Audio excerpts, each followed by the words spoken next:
ഞാനും ഉമ്മച്ചിയും കൂടെ ഉമ്മച്ചിയുടെ കണ്ണ് കാണിക്കാൻ വേണ്ടിയിട്ട് ഹോസ്പിറ്റലിൽ പോകണം കേട്ടോ. അപ്പോൾ കുറേ ദിവസമായിട്ട് കണ്ണിന് മൂടലുണ്ടെന്ന് പറഞ്ഞു. പിന്നെ ഷുഗറും പ്രഷറൊക്കെ ഉള്ളതല്ലേ, എന്നാൽ ജസ്റ്റ് ഒന്ന് കാണിച്ചേക്കാമെന്ന് വിചാരിച്ചു. അപ്പോൾ അതിന് വേണ്ടിയിട്ട് പോവാണ് കേട്ടോ. അപ്പോൾ നമ്മളിന്ന് പോകുന്നത് വെള്ളക്കിണറിലെ ക്യൂർ എന്ന് പറഞ്ഞ ഹോസ്പിറ്റലിലാണ്.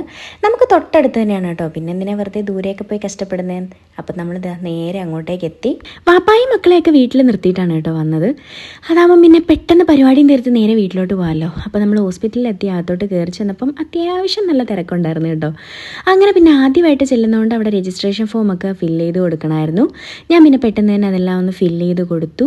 അങ്ങനെ പേയ്മെൻറ്റൊക്കെ ചെയ്തിട്ട് നമ്മൾ മേളിലോട്ടാണ് ഡോക്ടറെ കാണാൻ പോകേണ്ടത്. അങ്ങനെ അങ്ങോട്ട് ചെന്നു, ഡോക്ടറിനെ കണ്ടു. 10 ദിവസത്തേക്ക് കണ്ണിലൊഴിക്കാൻ മരുന്ന് വന്നു. അത് കഴിഞ്ഞിട്ട് കണ്ണ് മരുന്നൊഴിച്ച് ടെസ്റ്റ് ചെയ്യണം എന്ന് പറഞ്ഞു കേട്ടോ. അങ്ങനെ നമ്മൾ കാണിച്ചിട്ടൊക്കെ തിരിച്ചിങ്ങി വീട്ടിലോട്ടെത്തി. ഡോക്ടറെ കാണാൻ കയറുന്ന വരെയുള്ള വീഡിയോസ് എടുക്കാൻ പറ്റും കേട്ടോ. അത് കഴിഞ്ഞപ്പോൾ എൻ്റെ ഫോൺ ചെറുതായിട്ടൊരു പണി കിട്ടി എനിക്ക്.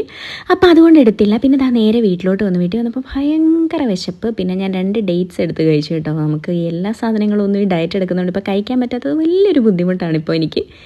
ഫ്രൂട്ട്സ് എന്തെങ്കിലും ഇരിപ്പുണ്ടെങ്കിൽ പിന്നെ അതെടുത്തൊരെണ്ണം കഴിക്കാമായിരുന്നു. പക്ഷേ അതൊന്നും ഇരിപ്പില്ലാഞ്ഞതുകൊണ്ട് ഞാൻ ഒരു ഡേറ്റ്സ് 1-2 ഡേറ്റ്സ് അങ്ങ് കഴിക്കാമെന്ന് വിചാരിച്ചു. അങ്ങനെ അത് കഴിച്ചുകൊണ്ട് ഇന്നപ്പോഴത്തേക്കിനും ഉമ്മച്ചി ചോദിക്കുകയാണ് മധുരം പ്രശ്നമില്ലേ എന്ന് ചോദിക്കാൻ. ഞാൻ കുഴപ്പമില്ല എന്ന് പറഞ്ഞു.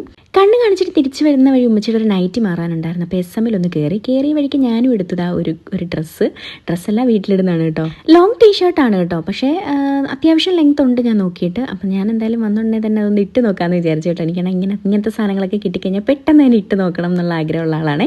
ഇട്ടപ്പോൾ അടിപൊളി കേട്ടോ. നല്ല ലൂസും നല്ല ലെങ്തും ഒക്കെ ഉണ്ട്. അത്യാവശ്യം പാൻറ് ഇടണ്ടാത്തവർക്ക് ഇടണ്ട. പിന്നെ പോക്കറ്റ് ഉണ്ട്. അടിപൊളിയാണ് കേട്ടോ. എനിക്ക് എന്തായാലും ഭയങ്കരമായിട്ട് ഇഷ്ടപ്പെട്ടു. അപ്പോൾ ഇത്രയൊക്കെ ഉള്ളൂ. ബൈ.